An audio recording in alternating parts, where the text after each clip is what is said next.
जय हिंद फ्रेंड। तो मैं आज अपने यूट्यूब चैनल के माध्यम से 2026 बैच उत्तराखंड पुलिस के टॉपर रैंक 1 अतुल सिंह मेहरा जी से मुलाकात करने वाला हूं। तो मैं दिखाऊंगा उन्होंने कैसे तैयारी की, क्या रणनीति थी उनकी। तो बने रहिए मेरे चैनल के साथ। नमस्कार दोस्तों, मेरे साथ आज हमारे उत्तराखंड पुलिस 2026 बैच के टॉपर अतुल सिंह मेहरा जी हमारे रूम पे आए हुए हैं। स्वागत करता हूं मैं इनका मेरे यूट्यूब चैनल पे। Thank you. अतुल, ये भाई हैं मेरे गोकुल भाई, राहुल मेहता भाई, अतुल सिंह मेहरा जी। हाँ, तो मेरे साथ आज अतुल सिंह मेहरा जी आए हुए हैं, उत्तराखंड पुलिस बैच 2026 के टॉपर। तो मेहरा जी, आप ये मेरे यूट्यूब के माध्यम से क्या कहना चाहेंगे? आप कितनी मेहनत की आपने इस एग्ज़ाम को निकालने के लिए? क्या क्या आप अपने छोटे भाइयों को, जो आने वाले वैकेंसीज नए पुलिस भर्ती के छात्रों को आप क्या संदेश देना चाहेंगे? आपने किस प्रकार से मेहनत की है, क्या आपकी तैयारी रही है, बताएं। तो राजेश भैया का बहुत बहुत थैंक यू कि उन्होंने मुझे अपने चैनल पर बोलने का मौका दिया। मैं सभी अभ्यर्थियों से यही कहूँगा जो भी एग्ज़ाम की तैयारी कर रहे हैं, बॉयज़ हो या गर्ल्स, आप बस अपनी पढ़ाई करते रहें और कंटिन्यूटी बनाए रखें, जिसके साथ ही एक समय ऐसा आएगा कि आप अवश्य कोई ना कोई एग्ज़ाम जरूर निकालेंगे। बस इन्हीं शुभकामनाओं के साथ पढ़ते रहें। मेरा एक सवाल आपसे है, इसमें मेन रोल रहता है उत्तराखंड का, उत्तराखंड जीएस का। उत्तराखंड अब बच्चों ने वैसे कौन से बुक से पढ़ना चाहिए? उत्तराखंड मेन चाहिए उत्तराखंड। अब वैसे तो आप तैयारी कर रहे होंगे, आपको पता ही होगा, लेकिन फिर भी मैं कहूँगा कि उत्तराखंड हिस्ट्री के लिए आप अजय रावत सर की किताब ले सकते हैं, क्योंकि उसमें सभी जो राइटर हैं हमारे उत्तराखंड के, उनके रेफरेंस दिए हैं। तो इससे आप एग्जाम में अगर कोई भी क्वेश्चन आएगा तो उसको इस राइटर ने ऐसा कहा है, उसके प्रेफरेंस से सही भी कर सकते हैं या चैलेंज भी कर सकते हैं। तो उत्तराखंड हिस्ट्री के लिए अजय रावत, और परीक्षावाणी की जो पुराना एडिशन है, क्योंकि नए एडिशन में जहाँ तक है मुझे लगता है कि कुछ मिसमैच हुआ है डेट में या फिर कुछ अंकों में, तो वहाँ से नए अभ्यर्थी गलती कर सकते हैं। तब पुराना एडिशन है जो 13वां एडिशन, 12वां एडिशन, वो एडिशन सबसे बेस्ट है, तो आप परीक्षावाणी उठा सकते हैं।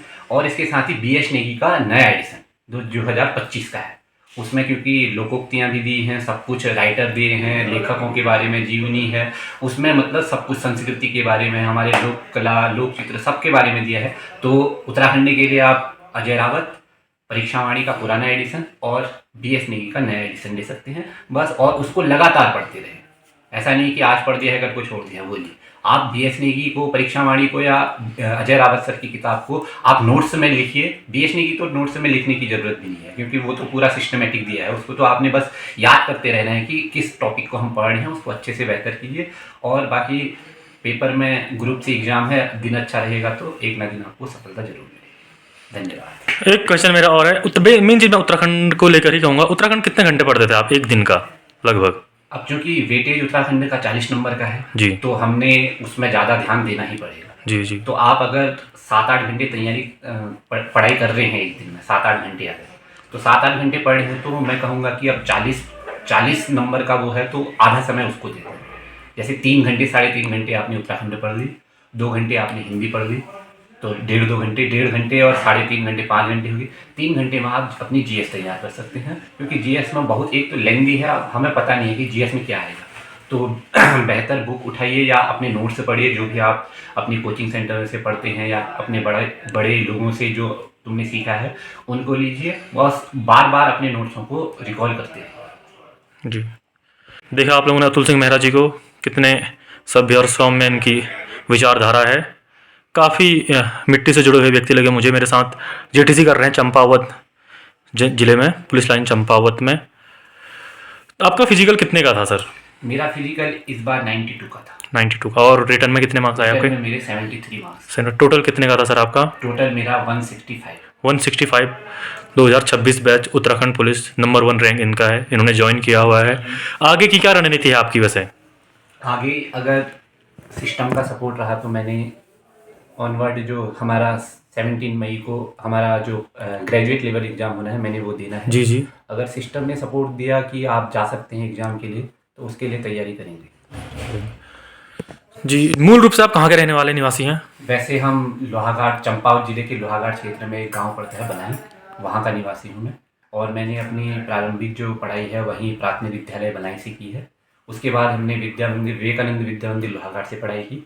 उसके बाद लोहाघाट पीजी कॉलेज से हमने ग्रेजुएशन किया। उसके बाद अपनी तैयारी में जुट गए। जी, मैंने सुना कहीं से कि आपका पिछली बार कुछ पॉइंट से रुक गया था फाइनल मेरिट में, क्या मैंने सही सुना था? हाँ, वो पिछली बार मैं जो फाइनल परिणाम आया उसमें मैं 0.11 मार्क्स से बाहर हो गया। लेकिन उस समय थोड़ा होता है कि यार सब अपने साथ के बंदे सब आपका शायद मेरे ख्याल से फर्स्ट अटेम्प्ट था। मेरा फर्स्ट अटेम्प्ट था, पहला ही एग्ज़ाम था मेरा उत्तराखंड में।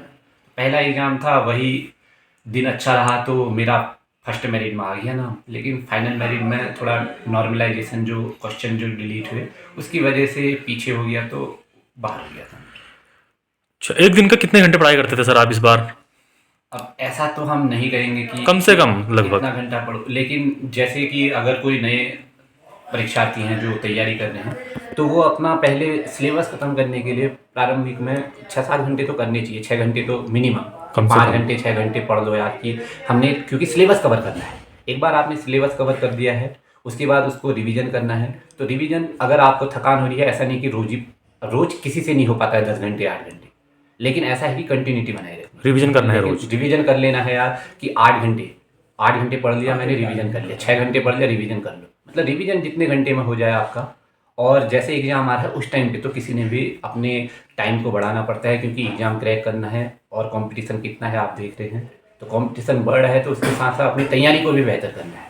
ऐसा नहीं कि हम पुराने ही चीज़ों को पढ़ रहे हैं, जो एग्ज़ाम की डिमांड है उसको भी देखना है कि एग्ज़ाम अब किस पैटर्न में पूछ रहा है, कथन कारण में आ रहे हैं एग्ज़ाम बहुत लेंदी हो रहा है। तो पहले तो अपनी एग्ज़ाम जो पेपर है उसको अटेम्प्ट करने की मतलब स्ट्रेटजी बनानी है कि यार अगर एग्ज़ाम में 100 सवाल आ रहे हैं उसमें स्टेटमेंट बेस है, तो इसका मतलब हमें 120-130 सवाल मिल रहे हैं स्टेटमेंट में, क्योंकि 4 के 4 ऑप्शन पढ़ने हैं। उसके बाद 1 2 3 4 पढ़ने हैं कि यार कौन सा मैच होगा। तो उसके लिए स्पीड भी बढ़ानी है, अच्छे से पढ़ना है, एक ही बार में सही से पढ़ लेना है। ऐसा नहीं कि एक ही क्वेश्चन को हम 3 बार पढ़ रहे हैं तो उसमें टाइम जाएगा, तो अटेम्प्ट करने में दिक्कत आएगी। तो एक बार में पूरा क्वेश्चन पढ़िए अच्छे से, और फिर अपने जो भी आपके पढ़ाई है या अनुभव है उसके हिसाब से अपना आंसर मैच कीजिए। बस इतना ही कहेंगे कि पढ़ाई करें, एक दिन जरूर सफलता मिलेगी। जी, धन्यवाद अतुल सिंह मेहरा जी, बहुत बहुत आपका मेरे इस चैनल के माध्यम से आपका फिर से धन्यवाद करना चाहूँगा। दोस्तों, आपने देखा होगा अतुल सिंह मेहरा जी ने कितनी बारीकियों से, कितने अच्छे से आप लोगों को बताया है। छोटी छोटी चीज़ें बताई हैं उन्होंने, कैसे पढ़ना है, क्या रणनीति होनी चाहिए। देख सकते हैं आप। इनको देख के मुझे भी नहीं लगा था कि बहुत ही सभ्य, बहुत ही मतलब आप कह सकते हैं कि ज़मीन से जुड़े हुए व्यक्ति हैं ये। इनको देख के कोई कह नहीं सकता है, जैसे बहुत से लोग सोचते हैं कि हमारा मैंने ऐसा नहीं देखा, एटीट्यूड नहीं देखा। बहुत ही सौम्य, बहुत ही सभ्य, बहुत ही कूल इनका नेचर है, बहुत ही बढ़िया, बहुत ही अच्छे से बोलते हैं। हमारे साथ भी आए हुए हैं, पहले भी आए थे, कल भी आए थे हमारे साथ मिलने के लिए। तो मुझे लगा कि एक बार यूट्यूब के माध्यम से इनको दिखा दूँ मैं। तो कैसा लगा साथियों आपका ये वीडियो, मुझे कमेंट बॉक्स में बताइएगा। लाइक कीजिए, सब्सक्राइब कीजिए, शेयर कीजिएगा। धन्यवाद। जय हिंद।